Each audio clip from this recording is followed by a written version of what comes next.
Hi there, I'm Amy LaBelle, winemaker at LaBelle Winery in Amherst in Portsmouth, New Hampshire. Today I want to share with you a quick recipe for a holiday punch. I love to make a batched recipe when people are coming over, a big batch of something that people can help themselves to so I can enjoy my party and my guests can get what they want.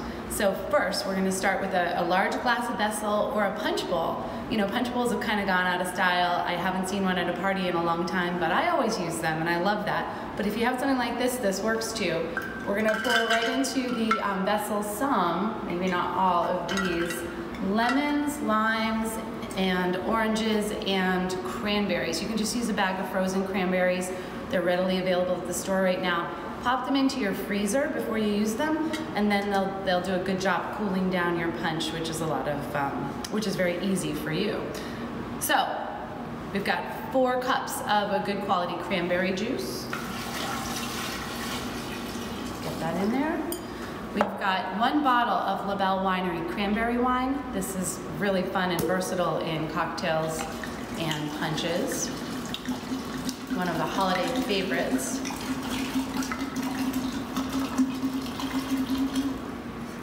That's easy. You got 1/2 cup of good quality lemon juice. Use fresh if you can.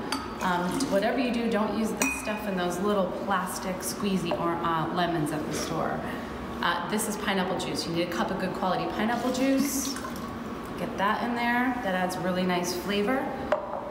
And then about 1/2 cup of sugar. You can dissolve this into a simple syrup, or you can simply add it. If you don't want to use white sugar, you can use agave nectar or honey instead. Those are really fun. Stir this and let your guests self-serve.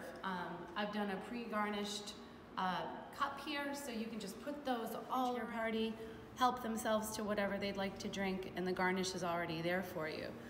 One other fun way I just want to share, and this is something I learned from my mom when I was a young girl when she would host parties. She'd have a party with a big punch bowl.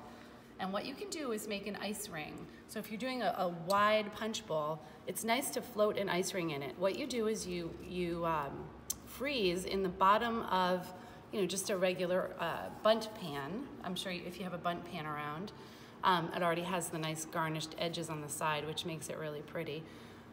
Freeze half of it with water and cherries in the bottom, and take it out of the freezer when it's frozen solid, and then finish the top with a layer of, all the way around, with a layer of citrus slices.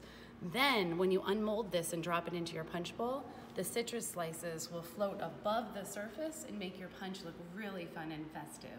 So that's my mom's ice mold recipe. I hope you use that at some parties at your house. And most of all, we hope that you have a wonderful holiday with friends and family, and that you'll find a way to make your holiday easy and enjoyable by incorporating some of our recipes. Check our website at labellewinery.com.